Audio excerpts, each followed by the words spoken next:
Hey guys, what's up? Welcome back here to today's edition of Intuitive Angling, and man, I really appreciate you guys watching today's video and spending some time with me. I think you're gonna be glad you stopped by because I'm gonna tell you the story of the biggest 5-fish limit of bass I ever caught in my life, which was practicing for an FLW tournament on Lake Murray in South Carolina, probably, man, 20 years ago or so pretty close to 20 years ago. And what I'm going to do, guys, I'm going to tell you exactly how I caught it. I'm going to show you the exact lure. And I think that if you get into a similar situation, you might be able to catch some big ones like I did once you find those situations. So we'll get into that in today's video. Also, guys, a couple quick housekeeping tips for get started. Just want to invite you guys to please swing by and check out my Blaukat's Corner page on Tackle Warehouse. I'll link it in the description of this video. This is a page that every month I put what I think the top lures are for that particular month, and I include a correlating video on how to fish each one of those lures. So I'll put that link in the description. And also, guys, please hit that subscribe button if you like the content here on Intuitive Angling. Much appreciated there. Okay, guys, I'm going to tell you the story. I'm going to lay the whole story out, what the deal was with this, and tell you how the tournament went and everything. It was an FLW tournament in, I believe it was early March, maybe late February, down at Lake Murray in South Carolina. And back then, Lake Murray, it was really good. I mean, there was a lot of big fish in that lake. And then they had some grass in it still then. I don't even know if it has grass in it anymore. But anyway, this tournament, I remember it, late February, early March. Water temperatures, I do remember, were like 52, 53 degrees. And I got down there, and I had fished tournaments before at Lake Murray in the fall time of the year. I'd never fished down there during the pre-spawn. So I sort of felt the typical pre-spawn deals would work, and I thought there'd be some type of a, jerkbait bite, maybe a jig, maybe a crankbait, and sometimes a lipless crankbait over grass. So one of the baits that I had on, guys, was this Mega Bass Vibration X, this 3/4 ounce right here. And I tied it on simply because the practice day that I had down there, I thought that I might find some grass. And if I found some grass, I'd throw that Vibration X lipless crankbait over that grass. But when I got down there, the area that I was fishing, you couldn't find any grass. So I just started fishing. But the first, probably, I don't know, 3 or 4 hours that I was out there, maybe even close to noon before I even had a bite, I'd been mixing it up with a jerkbait and a crankbait, and I got back into this large cove. It was like a large flat cove, had some docks in it, scattered docks, not a lot of docks, but a lot of gravel, flat banks. And I pulled up in there in this one cove, guys. Now this is the bait I was throwing right here. This was a 3/4. This is the exact bait I caught the 37-pound bag on, the exact one. You can even see it's got still has the old VMC round bend hooks on it from so many years ago. But anyway, I had one of these, and I had it in some type of, it was like more of a shad pattern, like a brighter shad pattern. And the water was pretty clear, so it looked a little bright in the water. So what I did is I took my knife, and you can see here, I scraped all the paint off of it on both sides here, where you can see my finger through there, it's clear. So after I scraped the paint off of it, I put it back in the water, and it blended in perfect with that water clarity. It looked really good. I do stuff like this all the time with my modifications. So anyway, I started fishing down this bank, guys. Right off the bat, I go down there, and the water's cold, so I'm throwing the lipless crankbait out there, and I'm letting it sink, and I'm sort of just slow rolling along the bottom. Right off the bat, I catch a 7-pounder. I was like, God dang, it's a freaking giant. So I was all happy about that. And guys, I didn't go probably, I don't know, 20 feet further, and I catch one over 10. So right off the bat, I got a 7 and a 10 in the boat, just right off the bat. So went around, I pulled the trolling motor up. It's like, man, I don't need to fish in here anymore. I went around to the next cove. Same deal, started fishing at the mouth of the cove with the Vibration X there, slow rolling it down those flatter banks. Boom, 9-pounder.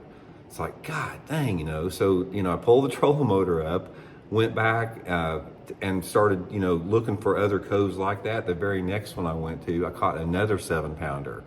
So within the first 45 minutes that I've started fishing this lipless crankbait, I got a 10, a 9, and 2 7-pounders. And then I started running some other stuff, and I wound up catching another one about 4 pounds. and another one about 2 pounds. So I had 6 bites that day. So I had a 10, a 9, 2 7s, and a 4. Now, you got to remember, if this would have been a tournament day, I would have pressured those fish. I wouldn't have caught a 9 and a 10 and pulled the trolling motor up. I would have kept fishing. I really think, guys, that day, the way that, and I'm going to describe the conditions, the way the conditions were, I think that I could have definitely caught a 45-pound bag. If it had been a tournament and I pressured it in those same key areas, I definitely think I'd have caught 45 pounds. But I calculate, and you know, to be honest, I did not have a scale with me, but guys, I have caught so many fish in my life that I can pretty much guess the weight of a fish within ounces. I mean, when I catch a bag of fish and I put it on the scales, I can tell usually within 3 or 4 ounces what that bag is going to weigh. So I'm pretty confident of my assessment of this being a 37, 38 pound bag of fish in that range. So anyway, needless to say, this was the second day of the tournament. So the last day of the tournament, second day of practice. So the last day of practice, I went around looking for, you know, similar type of areas, you know, to see if that would work. And during practice, it was like, you know, partly cloudy. We had a pretty decent wind. The wind was blowing, you know, pretty hard, 15 miles an hour. And then the first day of the tournament, you know, we were predicted to have, you know, light winds and partly cloudy skies, very similar. So anyway, guys, I could not wait to get out there. I told myself, it's like, how much am I going to win this tournament by? I said, I knew I was going to win. It's like, am I going to win it by 10 pounds or am I going to win it by 30 pounds? I mean, I couldn't even sleep. I was so excited. So the next day I get out there, and right off the bat, I go to my first spot and I catch one that weighs 6'11", 6 pounds, 11 ounces, my first fish. And I go, here we go. To make a long story short, guys, the rest of the day, I had 7 big ones on. 7 bites where I set the hook on them, I'm fighting them, I'm getting up close to the boat, I get them within sight of the boat, you know, jumping or whatever. I lost every single one of them. Every one of those fish that I hooked were between like 5 and 9 pounds. I was absolutely out of my mind sick. I couldn't believe it. It's like, it's like, what am I doing? It's like, why am I losing these freaking giant fish? So anyway, I had another mega bag on that I should have had 37, 38 pounds of fish, and I just could not figure it. So I went back to the room that night, and it's like, okay, I have got to figure out what the deal is with this. Now you got to remember, this was you fished 2 days and they cut the field down, so I only had 2 days. So the first day I've got one fish that weighs 6'11", and I'm down there near the bottom of the pack.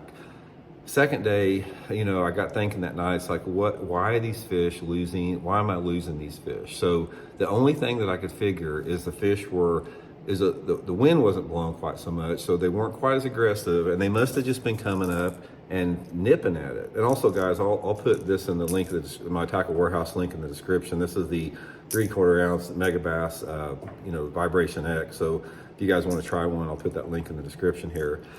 So I got thinking, it's like, what am I doing wrong? And I felt that these fish were just nipping at the bait, and maybe I was setting the hook too soon because I was using like a 7-foot, like a medium heavy, you know, bait cast rod. It wasn't like super stiff, but you know, it wasn't like didn't have a very soft tip on it. It was a rod that I fished like my Balsa B3s on, something like that. It was a 7-foot rod that I've used for years. And one of the reasons I use that is when I'm fishing a lipless crankbait like over grass, a lot of times I want a little bit stiffer rod so I can rip it through that grass. So that's why I had that on. So I got to make a change. So I had a glass composite, Mega Bass made a rod called a Tomahawk, and it was a glass composite rod, and it had a real whippy tip on it, like a super soft tip. And I put that rod on for the next day. I went out there to the same areas, guys, and I had 8 bites that day. I got 7 of them in the boat, and they weighed 25 pounds. And it was the rod. It's like I only lost 1 fish, had a 25-pound bag, moved way up into the top 20 after that second day. But and I was disappointed at catching 25 pounds because I was expecting at least 35 pounds.